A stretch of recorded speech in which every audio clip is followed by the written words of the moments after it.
Noticentro 1, CMI. Buenas noches, bienvenidos a las noticias. Los siguientes son los 3 hechos más importantes de hoy en Colombia. Un juez de Bogotá falló a favor del Instituto Colombiano de Bienestar Familiar, una tutela que ordena a los líderes indígenas de la etnia embera permitir el ingreso de los funcionarios del ICBF al Parque Nacional para atender a los niños, niñas y mujeres embarazadas. En la misma decisión, el juez les ordena a la Policía, Fiscalía, Procuraduría y Defensoría del Pueblo hacer el acompañamiento respectivo al ICBF para evitar actos forzosos que puedan poner en riesgo la integridad de las comunidades indígenas. Ampliaremos esta noticia en nuestra emisión de las 9 de la noche. Un esmeraldero de Boyacá sería el financiador del laboratorio de coca encontrado en la finca del ex embajador de Colombia en Uruguay, Fernando San Clemente. Testimonios de los mayordomos de la finca señalan al ex embajador de haber destruido facturas y un computador, razón por la que fue llamado a imputación de cargos. Ampliaremos esta noticia en nuestra emisión nacional a las 9 de la noche. Con total éxito se cumplió el último día sin IVA del año. De acuerdo con la ministra de Comercio, Jimena Lombana, las ventas aumentaron 23,6% frente a la jornada anterior y se cambió la tendencia de compra de productos electrónicos a prendas de vestir debido a la temporada de fin de año. Las ventas del comercio electrónico superaron los 428.000 millones de pesos. Ampliaremos esta noticia en nuestra emisión nacional a las 9 de la noche. Las siguientes son las noticias más importantes del mundo hoy. Informe de científicos sudafricanos confirma que vacunas actuales sí sirven contra la cepa Omicron y recomiendan tercera dosis para todos. La cepa Omicron ya llegó a Nueva York. Autoridades confirman 5 contagios con la nueva cepa. México confirma primeros contagios con la cepa Omicron y declara alerta sanitaria. OMS advierte que Omicron es altamente transmisible, pero dice que hasta ahora no se han reportado fallecimientos a causa de esta variante. Estudio británico revela cuáles son las mejores combinaciones de vacunas para el refuerzo contra el COVID-19. Fondo Monetario Internacional advierte que la cepa Omicron podría disparar aún más la inflación y ralentizar nuevamente el crecimiento. Famoso pastor del movimiento antivacunas muere de COVID. El Papa Francisco dice que la crisis migratoria en el mundo es la guerra de hoy.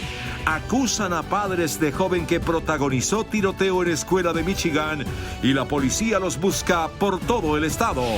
Cae el desempleo en Estados Unidos a niveles de prepandemia.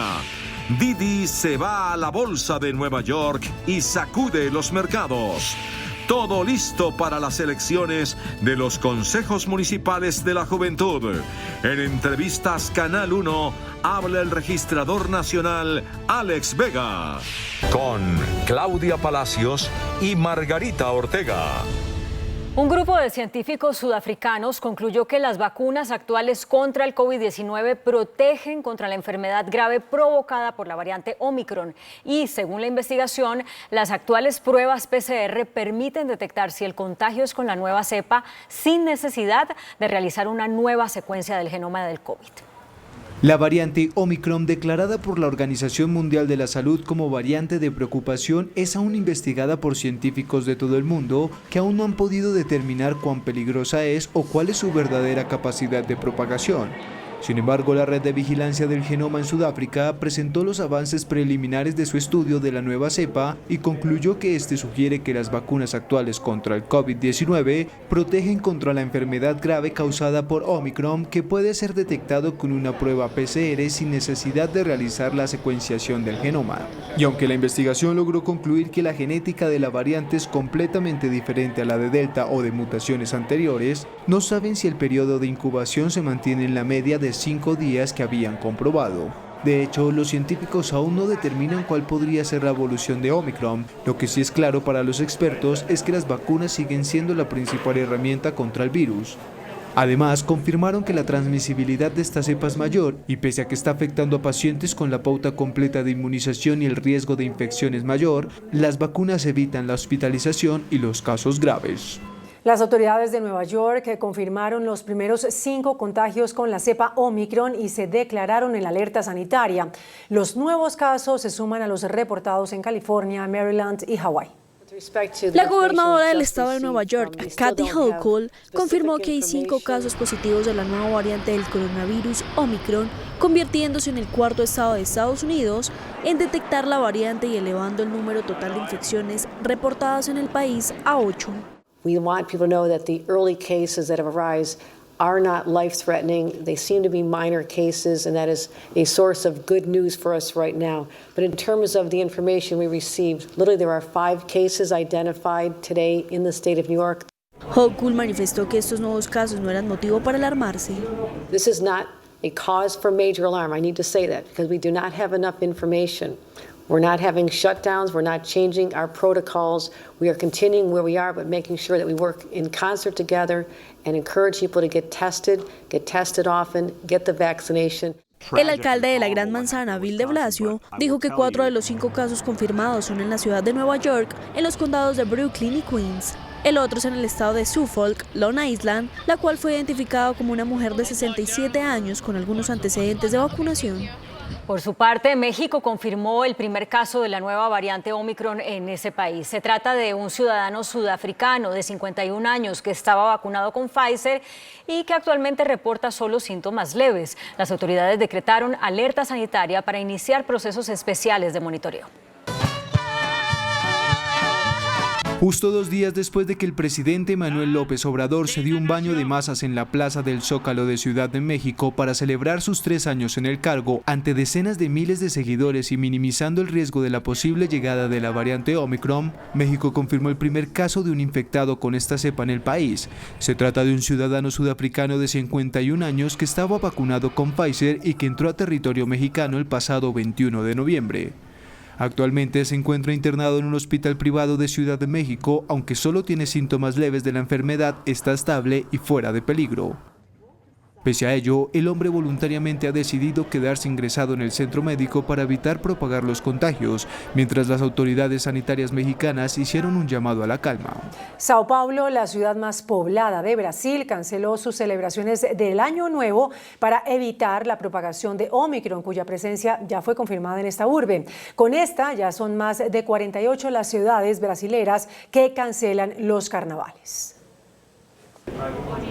Al menos 17 de las 27 ciudades capitales de Brasil, entre ellas Brasilia y Porto Alegre, no tendrán festejos masivos para recibir el 2022. Esto con el objetivo de frenar el avance de Omicron que ya se encuentra en territorio brasileño. La última a sumarse fue Sao Paulo, la urbe más poblada de Brasil, que canceló sus celebraciones de Año Nuevo para evitar la propagación de esta nueva variante del coronavirus después de que se confirmaron varios contagios, y ahora los festejos, que llegan a reunir a 2 millones de personas en la icónica Avenida Paulista, fueron suspendidos. Y aunque ya son más de la mitad de las ciudades capitales de Brasil las que suspendieron sus actividades para fin de año, Río de Janeiro, por ahora, mantiene en pie su famosa fiesta, a la que acuden unas 3 millones de personas en la playa de Copacabana.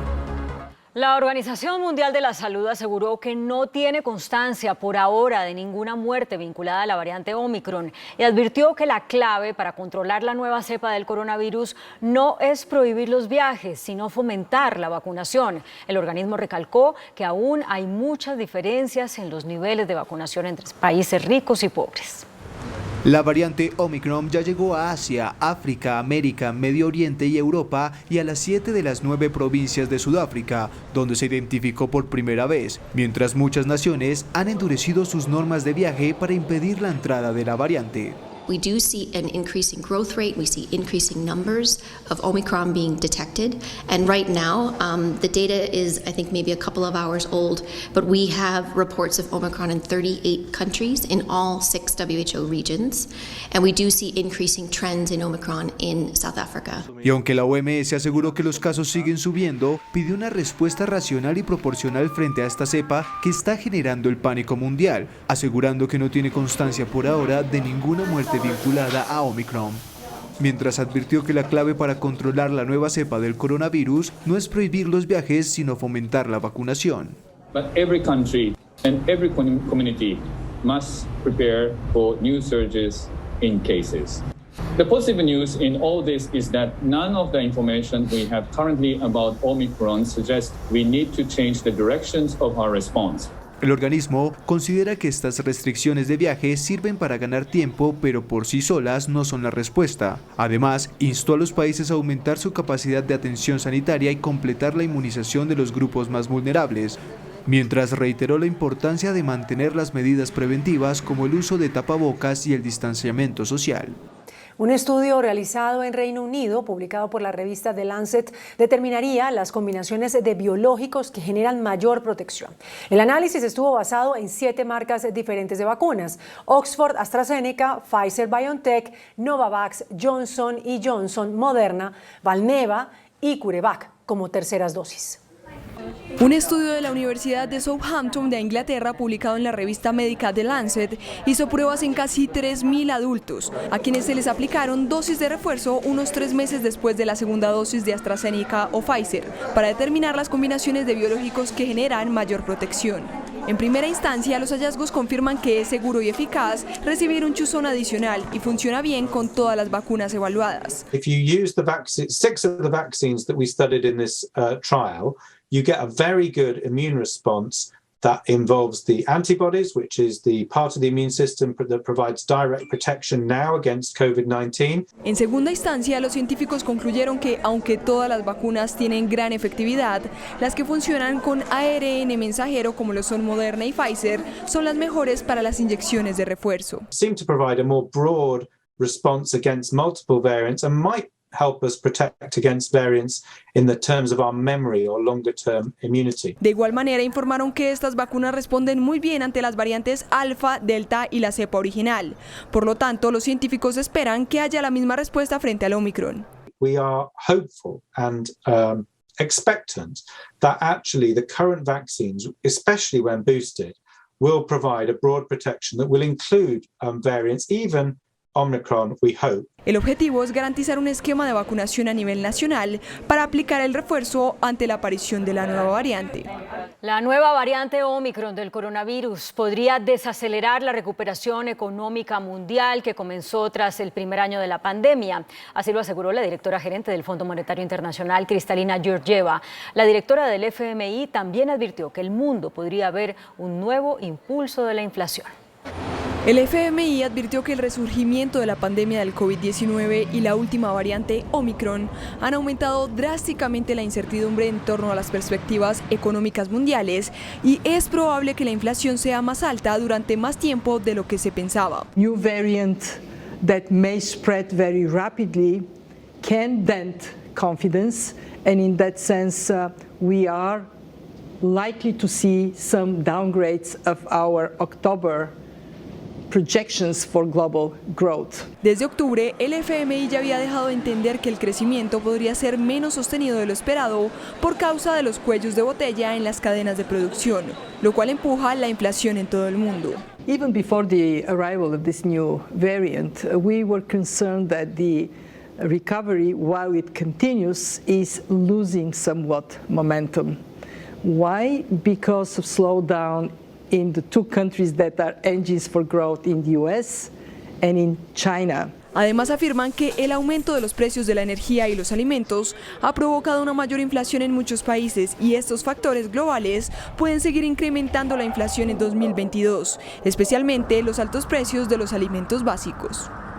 Marcus Lamb, un prominente televangelista cristiano estadounidense y fuerte partidario del movimiento antivacunas, murió a los 64 años tras ser hospitalizado por COVID-19. El hombre aseguraba durante sus intervenciones en televisión que estaba usando un tratamiento a base de cloro que lo había hecho inmune al coronavirus. Con gran pesar anunciamos que Marcus Lamb, presidente y fundador de Daystar Television Network, partió para estar con el Señor esta mañana. La familia pide que se respete su privacidad mientras lloran en esta difícil pérdida.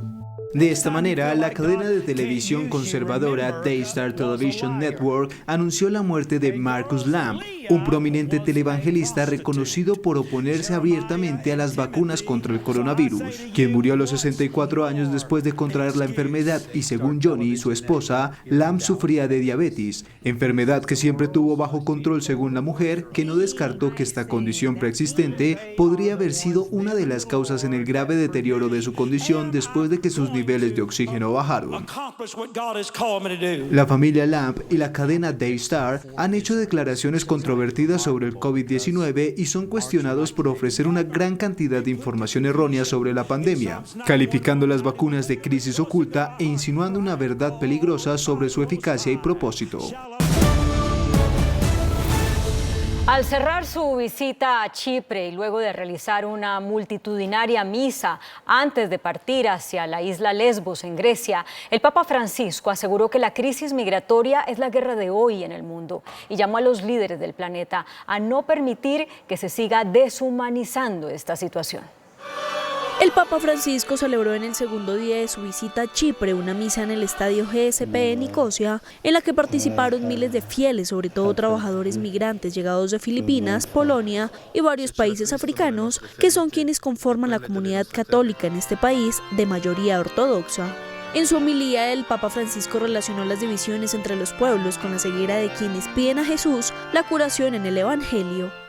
Cari fratelli e sorelle, dinanzi a ogni oscurità personale e alle sfide che abbiamo davanti nella Chiesa e nella società, siamo chiamati a rinnovare la fraternità. Se restiamo divisi tra di noi, se ciascuno pensa solo a sé o al suo gruppo, se non ci stringiamo insieme, non dialoghiamo, non camminiamo uniti, non possiamo guarire pienamente dalle cecità. El sumo pontífice también tuvo un esperado encuentro con los migrantes. Fue en la iglesia de la Santa Cruz donde el Santo Padre escuchó los testimonios de 4 personas que llegaron a este país buscando refugio y ante ellos pronunció un nuevo contundente discurso pidiendo condiciones dignas para quienes se han visto forzados a dejar sus tierras. Chipre es el país de la Unión Europea que más refugiados recibe en comparación con su población y se calcula que este año han llegado unos 10.000 migrantes, un 38% más que en 2020. Francisco viajará mañana a Atenas, Grecia, como parte de su viaje apostólico número 35. En Estados Unidos, los padres del adolescente acusado de protagonizar un letal tiroteo en una escuela de Michigan fueron acusados cada uno de 4 cargos de homicidio involuntario. Al parecer, las autoridades y directivos del colegio habían hablado con ellos sobre el comportamiento de su hijo horas antes de que ocurriera el tiroteo. Tras conocerse los cargos, ambos desaparecieron. Los padres de Ethan Crumbley, el joven de 15 años, acusado de matar a 4 estudiantes en un tiroteo perpetrado en una escuela secundaria de Michigan el martes 30 de noviembre, se encuentran en paradero desconocido después de ser acusados por la Fiscalía de Oakland de homicidio involuntario por su papel en la masacre. The charges are as follows. James Crumbley is charged with 4 counts of involuntary manslaughter. Jennifer Crumbley is also charged with 4 counts of involuntary manslaughter. El padre adquirió el 26 de noviembre, acompañado por su hijo, una pistola semiautomática 9 milímetros. Ese mismo día, el joven colgó en redes sociales una foto presumiendo de su nueva arma comprada por sus papás. I want to be really clear that these charges are intended to hold the individuals who contributed to this tragedy accountable and also send a message that gun owners have a responsibility. When they fail to uphold that responsibility, there are serious and criminal consequences. Sin embargo, el abogado de los Crumbley aseguró que ambos dejaron la ciudad la noche del trágico tiroteo por su propia seguridad y agregó que volverán a la zona para ser procesados. La decisión de la Fiscalía, que cuenta con pocos precedentes e introduce el concepto de la responsabilidad en el derecho estadounidense a poseer armas, marca un hito en la historia de los tiroteos protagonizados por adolescentes. Casi 1.500 personas sin hogar murieron en las calles del condado de Los Ángeles en menos de un año. Mientras tanto, sigue creciendo la población sin hogar, ya supera las 66.000 personas. Un reciente reporte denuncia que las autoridades están imponiendo medidas para criminalizar la indigencia en casi todas las zonas de la ciudad. Las condiciones precarias y de extrema acumulación de basura que provocan olores fétidos y atraen ratas y cucarachas le ha cobrado la vida a miles de personas sin hogar que acampan en las calles del condado de Los Ángeles, donde el número de habitantes en esta condición aumentó más del 12% en el último año. Según el más reciente recuento, hay más de 66,000 personas sin hogar en Los Ángeles y casi 1,500 murieron desde marzo de 2020 hasta julio de 2021, según un informe publicado por investigadores de la Universidad de California.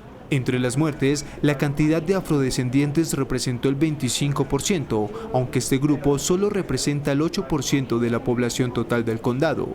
Y aunque la crisis se atribuye en gran parte al alto costo de las viviendas y la ausencia de políticas públicas por parte del gobierno para ayudar a tener acceso a una propiedad, las autoridades locales aprobaron una legislación que criminaliza los campamentos de personas sin hogar en casi todas las zonas de Los Ángeles.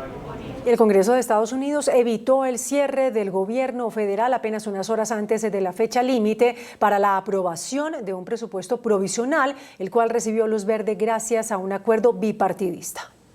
Tras horas de intensas negociaciones, la Cámara de Representantes y el Senado aprobaron el proyecto de ley de gastos provisional, tras una inusual muestra de unidad entre partidos que terminó evitando el cierre del gobierno al asegurar el financiamiento federal hasta el próximo 18 de febrero de 2021. El presupuesto recibió luz verde a contrarreloj cuando solo faltaban tan solo unas horas para que se cumpliera la fecha límite para su aprobación. La resolución ya solo está a la espera de la firma del presidente Joe Biden y de no haberse pactado, desde mañana la maquinaria federal que hace funcionar a Washington se habría parado, lo que hubiese significado que millones de trabajadores públicos hubiesen sido enviados a casa sin recibir su sueldo en plena temporada de Navidad, debido a que parques, museos y otras propiedades y servicios federales se verían obligadas a cerrar. Estados Unidos creó menos trabajos de los esperados en noviembre, pero la tasa de desempleo cayó al 4,2%. Los indicadores ya recuperaron los niveles previos a la pandemia. A través de este informe, el Departamento del Trabajo de Estados Unidos aseguró que la economía del país continúa recuperándose de la pandemia.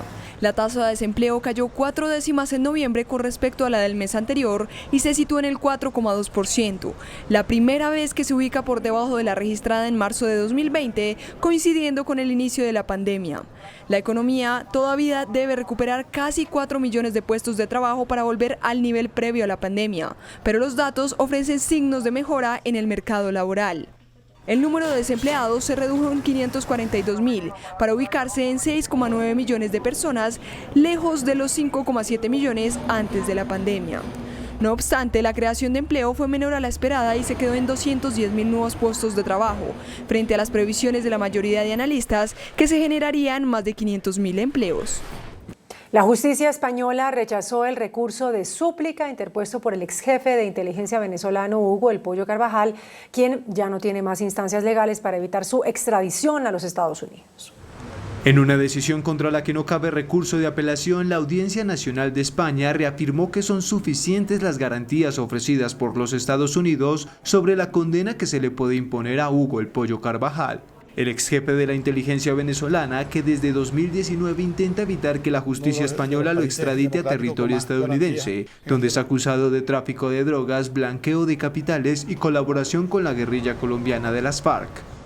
Ahora su extradición es casi un hecho después de que el tribunal rechazó el recurso de súplica interpuesto por Carvajal, que era su última instancia legal para que no fuera enviado a los Estados Unidos, por lo que tras meses en los que el proceso se dilató por escollos burocráticos, ya no hay obstáculo alguno para que el ex jefe de la inteligencia militar de Hugo Chávez sea inmediatamente extraditado a territorio estadounidense.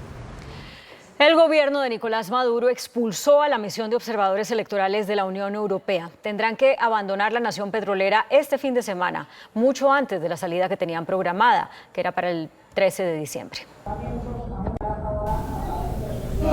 Como una posible respuesta a la publicación de un reporte en el que señalaron deficiencias e irregularidades durante las elecciones regionales de Venezuela, que le significó que el mismo Nicolás Maduro les tachara de espías, la misión de observadores electorales de la Unión Europea recibió una orden de salida del país emitida por la Cancillería, que negó renovarles el visado para permanecer una semana más como estaba previsto. El bloque comunitario envió a 130 personas para supervisar la votación en su primera delegación en 15 años, y si bien la mayoría de los los observadores ya se fueron, los que permanecieron se encontraban haciendo seguimiento al proceso electoral para un informe final que planean publicar a principios de febrero. Mientras que la decisión de expulsar a la misión anticipadamente mancha aún más el ya cuestionado proceso electoral que Maduro ha promovido como libre y justo. Apenas 5 días después de que un terremoto de magnitud 7,5 grados sacudiera el norte del Perú, la provincia de Ucabamba ahora está luchando contra las graves inundaciones. Decenas de familias que lo perdieron todo piden ayuda a las autoridades.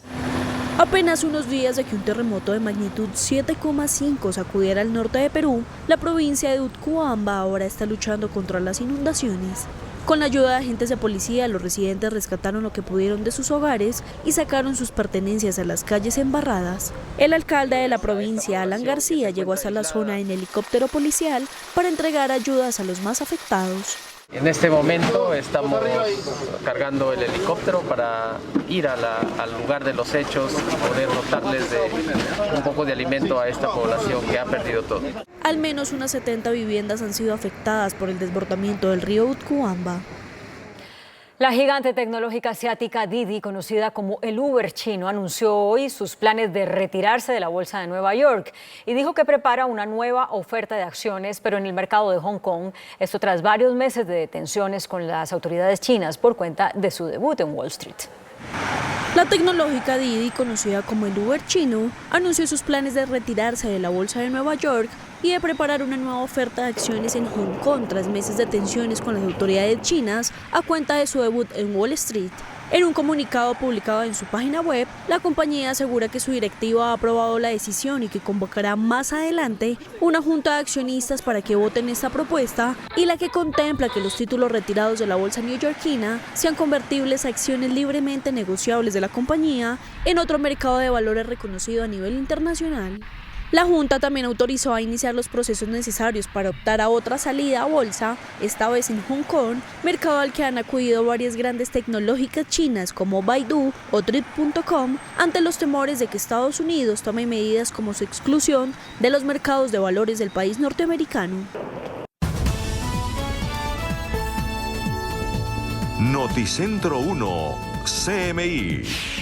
Ordenan a indígenas del Parque Nacional permitir ingreso de bienestar familiar para atender a menores. Bienestar podrá ingresar con apoyo de Fiscalía, Procuraduría y Policía. Procuraduría alerta por aumento de mendicidad infantil en Bogotá. Aprueban uso de vacuna Pfizer para niños de 5 a 11 años. Ventas por más de 7,5 billones en tercera jornada del día sin IVA. Recaudo de impuestos llega a los 150 billones de pesos, revela la DIAN. Todo listo para las elecciones este domingo de los consejos municipales de juventud. Colombia recibe Premio Mundial a la Democracia de manos del Rey de España. Aumenta satisfacción frente a implementación de acuerdos de paz. Esmeraldero estaría tras financiación de narcofinca de ex embajador San Clemente. Anuncian salvavidas para cooperativas cafeteras. Junta de Argos decidirá sobre oferta de Gilinski por Nutresa. Con Claudia Palacios y Margarita Ortega. Bienvenidos a nuestra segunda hora de noticias. Un juez falló a favor del Instituto Colombiano de Bienestar Familiar una tutela que ordena a las comunidades indígenas del Parque Nacional autorizar el ingreso inmediato de los funcionarios de la entidad para atender a más de 300 niños y niñas que viven en improvisados cambuches hace más de 2 meses. Este es el fallo que ordena a los indígenas asentados en el Parque Nacional permitir el ingreso del Instituto Colombiano de Bienestar Familiar al campamento. Ordenar que en modo inmediato faciliten y permitan el ingreso del personal adscrito al ICBF con el propósito de caracterizar e intervenir en prevención de salud a todos los niños, niñas y adolescentes, como las madres gestantes y lactantes. Es una tutela precisamente para que los líderes no nos cercenen la posibilidad de entrar y verificar los derechos de los niños ni niñas. Entonces esta tutela que hoy sale a favor de la niñez colombiana y de la niñez indígena en Vera es un reconocimiento a que sus derechos están por encima de los demás. Tras ser notificados de esta decisión judicial, los líderes indígenas se trasladaron a la Defensoría del Pueblo para conocer el alcance de la orden. Queríamos saber si realmente como ciudadanos, como indígenas, estábamos vulnerando algún derecho. La respuesta es que efectivamente no hay ninguna vulneración del derecho en la medida que nosotros ya hemos permitido el acceso al ICBF. Aseguran que desde el 3 de noviembre se autorizó el ingreso de los funcionarios al campamento para caracterizar y atender a 377 niños y niñas, a 50 mujeres embarazadas y 52 lactantes. Nunca ha habido imposición o negativa de nosotros para que los niños y niñas salgan en relación a las enfermedades. Según el último censo, 23 niños permanecen enfermos, 2 de ellos hospitalizados. Problemas respiratorios agudos, que es generalmente la tendencia, y unos 3 con desnutrición, que afortunadamente ya empezó a atender el ICBF. El fallo es claro en señalar que cualquier ingreso al parque debe hacerse con el acompañamiento de policía, fiscalía, procuraduría y defensoría del pueblo, evitando actos forzosos que puedan poner en riesgo la integridad de las comunidades indígenas. Precisamente la Procuraduría hizo un llamado de atención por el incremento de la mendicidad infantil en Bogotá. Se calcula que 11.000 menores enfrentan este flagelo. El Ministerio Público le ha pedido a Migración Colombia, a la Policía y a la Secretaría de Integración Social de Bogotá que implemente acciones para proteger a los menores de edad que están siendo explotados económicamente por los casos de mendicidad que han incrementado en las localidades de Fontibón, Chapinero, Suba y Usaquén. Recomendaron al Bienestar Familiar la programación de operativos entre diversas entidades para evitar que los menores sean utilizados y especial atención a la situación de los menores migrantes. También instaron para que se realice un censo sobre esta población vulnerable. Y en máxima alerta están las autoridades del país por la utilización de menores de edad para la explotación sexual. En 3 ciudades se está concentrando esta actividad ilícita. La explotación sexual de menores es uno de los delitos que más preocupa a las autoridades por el aumento considerable, este año del 5.8%. En 2021 se han denunciado más de 10.000 casos donde menores de edad resultan ser víctimas de algún tipo de vejamen.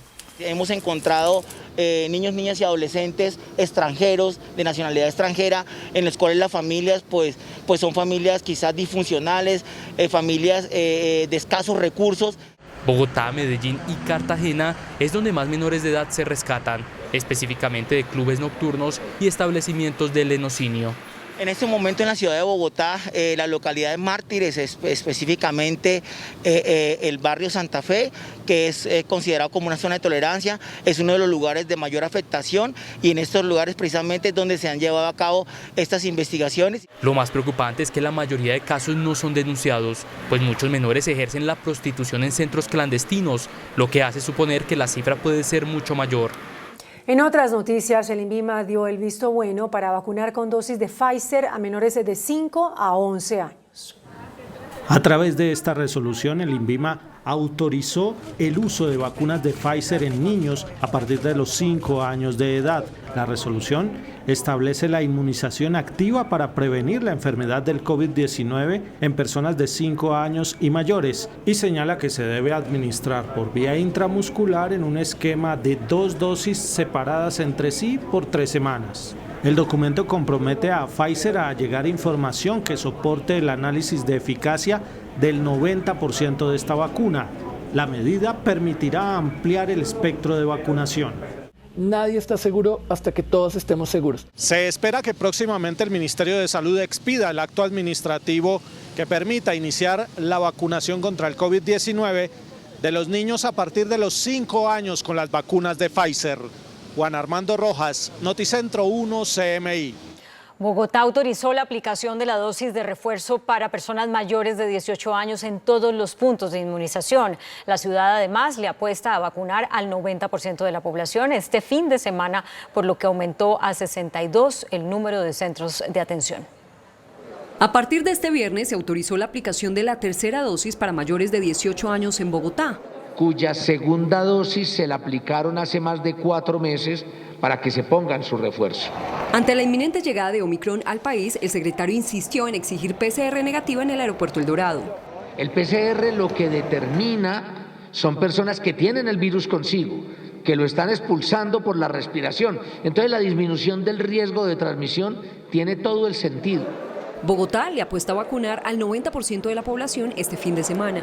Y vamos a incrementar los puntos de vacunación. A partir de hoy vamos a tener 67. En la capital, todavía 1.800.000 personas no se han vacunado contra el COVID-19. El Ministerio de Salud dio instrucciones a las secretarías y a las EPS para buscar a 12,5 millones de personas que aún no se han puesto la primera dosis de las vacunas contra el COVID-19 en el país. A pesar de los avances en el Plan Nacional de Vacunación, el Ministerio de Salud, a través del director de Prevención, Gerson Vermont, informó este viernes que hay más de 12,5 millones de personas que todavía no se han puesto ni siquiera la primera dosis de las vacunas contra el coronavirus. Para los especialistas, la vacunación es clave en momentos en que aparecen nuevas y más contagiosas cepas del COVID-19. Es necesario seguir implementando la vigilancia continua, la vigilancia activa, y en estos momentos donde existe una baja transmisión del virus en Colombia, fortalecer todas las medidas de vigilancia epidemiológica. El Ministerio de Salud alista una resolución para restringir eventos masivos en municipios que no cuenten con al menos el 60% de su población vacunada.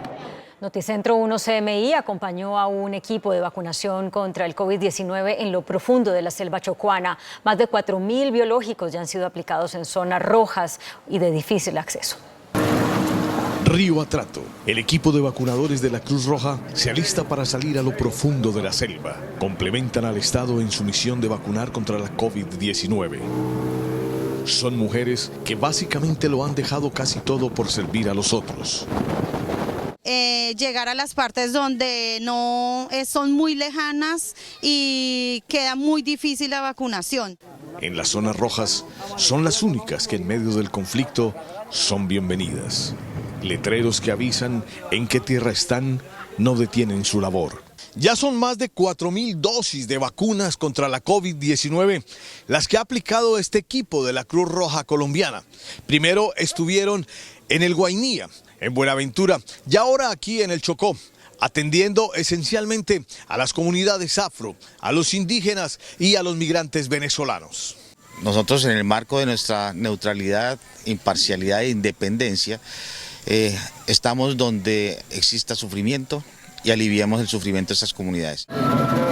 Al comienzo y en medio de la muerte, muy pocos se atreven a poner el brazo para ser inoculados. Zulay no cree mucho en eso del virus, pero prefiere estar segura. De todas maneras, toca vacunarse para prevenir, porque uno no sabe. Yo no creo, pero no sé si algún día me vaya. Los emberas de la zona también se animan a poner el brazo. Y entonces ya como los amistades me han dicho, que la enfermedad hoy en día se ha padecido un poco de clase de enfermedades y hasta COVID ha padecido, que parece hay vacuna, por eso es que nosotros también estamos metidos por aquí, por ver si Dios nos salva la vida. A fin de cuentas, como dice un dicho de los abuelos, para estar tentando, mejor caer de una vez. Mientras el Estado colombiano entrega las vacunas, la logística y el apoyo financiero lo da la Fundación Accenture y la Cruz Roja Española. Los beneficiados del esfuerzo de estos hombres y mujeres son las poblaciones más vulnerables del país, donde por las circunstancias jamás podría llegar el Estado colombiano. En las últimas 24 horas en Colombia aumentaron los contagios por COVID-19. Los decesos se redujeron. Tercer día consecutivo con aumento en los contagios diarios. Las muertes bajaron levemente. Este viernes el Ministerio de Salud confirmó que otras 2.299 personas se infectaron de COVID-19. Sin embargo, los casos activos bajaron a 13.638. Las muertes reportadas en las últimas 24 horas, otras 42. El total de fallecidos por coronavirus, 128.685. Recuperados aumentaron con otros 2.392 para un total de 4.916.313. Y las cifras de los últimos 4 días, comportamiento de la pandemia. El martes, 2.296 contagios, 55 fallecidos. Miércoles, 2.173 contagios, 58 fallecidos. Ayer, 2.262 contagios, 57 fallecidos. Hoy, 2.392 casos, 42 muertes. El último día sin IVA del año marcó un nuevo récord. La ministra de Comercio, Jimena Lombana, reveló que las ventas superaron los 7,4 billones de pesos. Con corte a las 5 de la tarde, la tercera y última jornada del día sin IVA volvió a marcar cifras récord en el país. Las ventas registradas para este viernes alcanzaron los 7.4 billones de pesos, que representa un alza de 23,6% frente a la jornada anterior y 334% frente a lo que se registró en la última campaña de ventas de 2020. Se respetaron las medidas de bioseguridad tanto por los establecimientos de comercio, los comerciantes, como por los compradores. Se registró un cambio en la tendencia en la adquisición de productos, donde aumentaron las prendas de vestir y calzado de cara a la temporada de fin de año. Consideramos que esta estrategia de reactivación es muy importante para el país. La DIAN destaca la jornada al señalar que se incrementaron las transacciones, lo que favorece las finanzas públicas y un recaudo que ya superó la meta, llegando a los 150 billones de pesos. Estamos en un 98% del recaudo bruto y eso hace parte de estas estrategias de reactivación económica que van acompañado de ese gasto social. Las transacciones en el comercio electrónico superaron los 428.000 millones de pesos. Un gigantesco represamiento de trámites en la Cancillería provocó caos, aglomeraciones y desorden en medio del plan piloto que buscaba descongestionar el sistema para renovar el pasaporte. A pesar de las medidas tomadas por la Cancillería, continuaron las largas filas en la sede de Chapinero, en Bogotá. Este viernes fue el último día del plan piloto para tramitar pasaportes bajo el sistema de pico y cédula en la sede de la calle 53 con décima en Bogotá. La decisión del gobierno nacional de no permitir filas hoy y que el agendamiento fuera solo por internet generó molestias. La respuesta para personas que vienen desde las 12 de la noche del día anterior esperando su entrada para poder pagar su pasaporte. Usuarios denunciaron que la plataforma de la Cancillería estaba caída y que no hubo suficiente tiempo de aviso. ¡Dijeron el plan piloto! ¿Dónde está el plan piloto? Fue necesaria la intervención de la policía para calmar los ánimos. Este viernes atendieron a otras 1.200 personas, lo que significa que el plan piloto permitió que 6.000 usuarios en la semana accedieran al servicio. Sin embargo, a la fecha hay unos 700.000 procesos pendientes. Los jóvenes entre 14 y 28 años tienen una cita electoral este domingo con las elecciones de los consejos municipales de juventud. Les explicamos qué deben tener en cuenta a la hora de votar. Aproximadamente 20.000 mesas de votación estarán habilitadas entre las 8 de la mañana y las 4 de la tarde. El kit electoral en los municipios apartados del sector rural ya han sido distribuidos y solo falta en las grandes ciudades la distribución durante el fin de semana. Son 3 grupos en los que se organizaron los tarjetones. Las listas serán cerradas. Sin embargo, no en todas las localidades o municipios aparecerán. Si marca más de un sector, anula el voto. Esto anula el voto. Debe seleccionar solo una lista de uno de los 3 sectores. ¿Cómo será el escrutinio?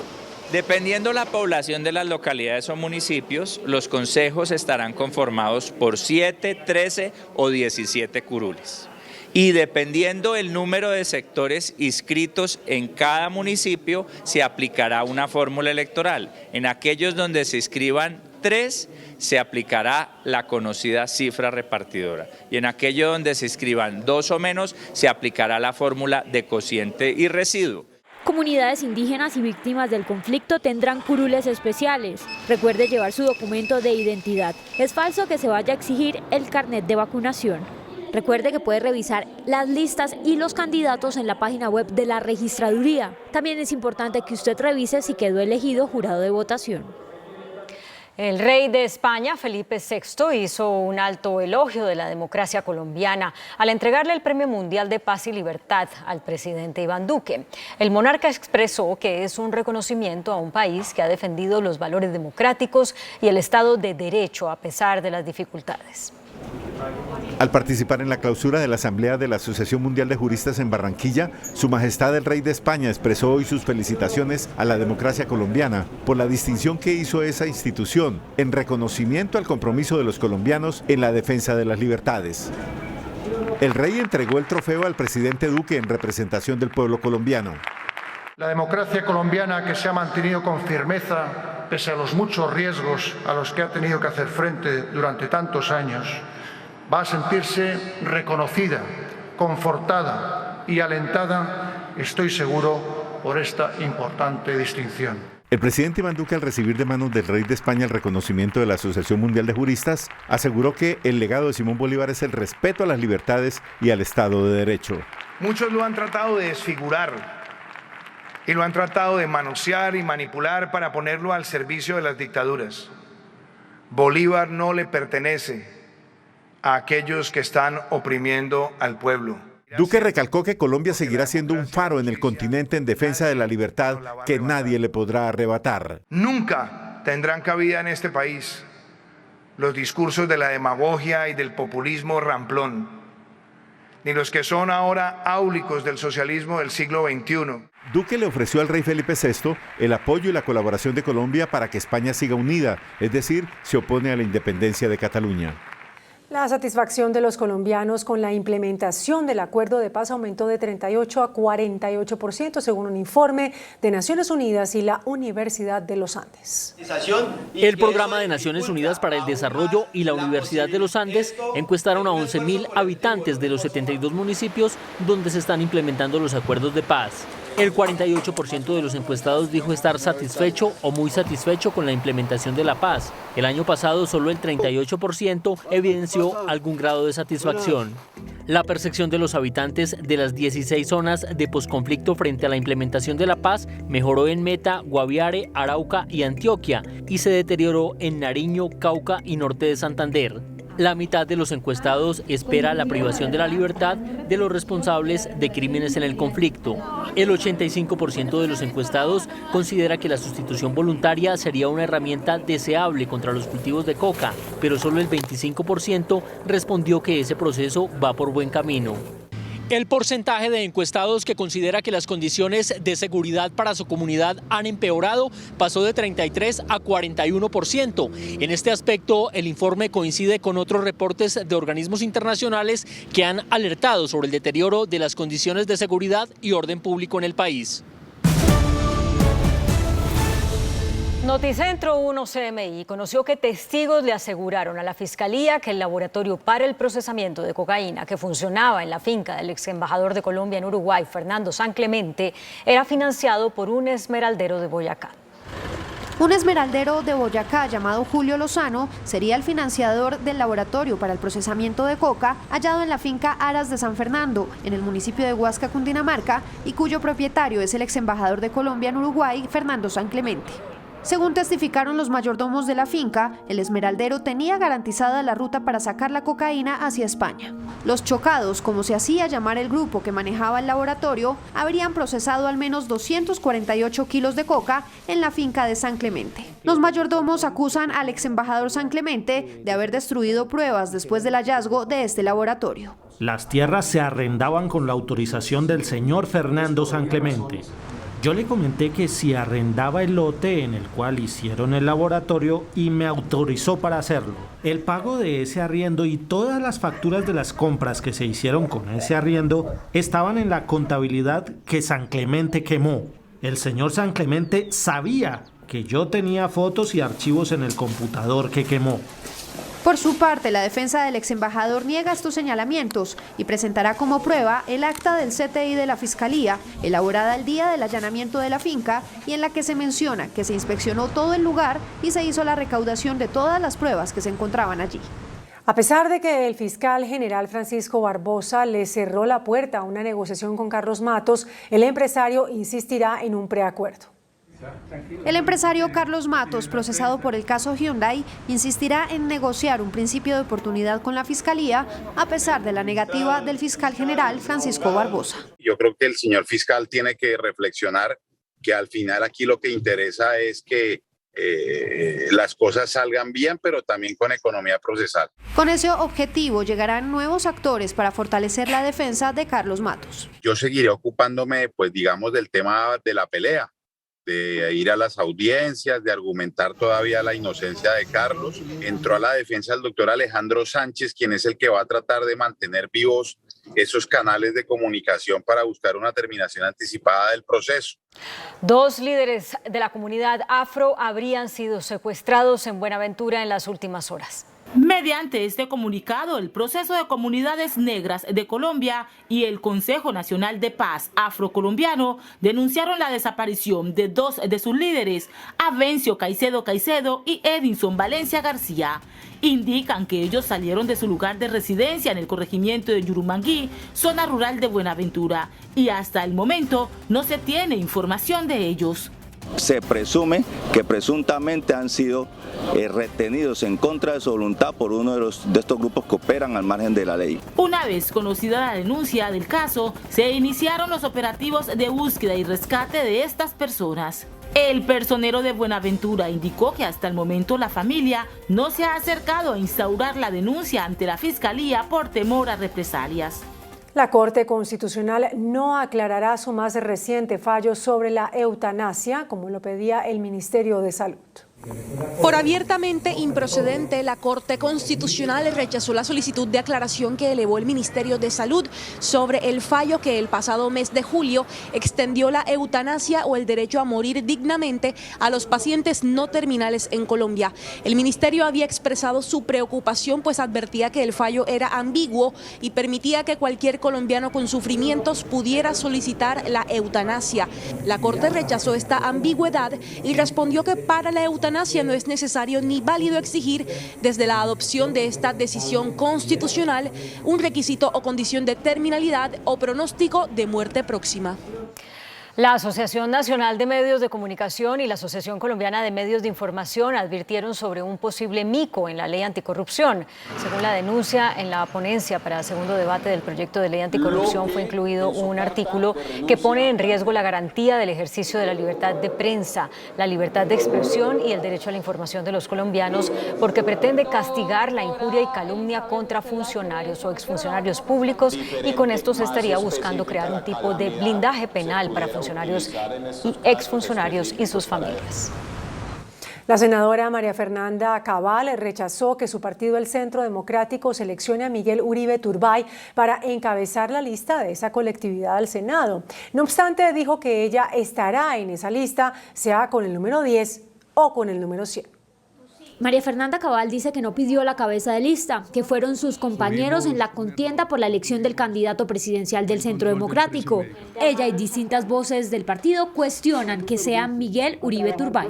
¿Por qué vamos a premiar a los que vienen de afuera y a no los que han hecho un trabajo de defender el legado de Uribe? ¿Se ha hablado con el presidente Uribe del tema? Sí, he hablado con Uribe.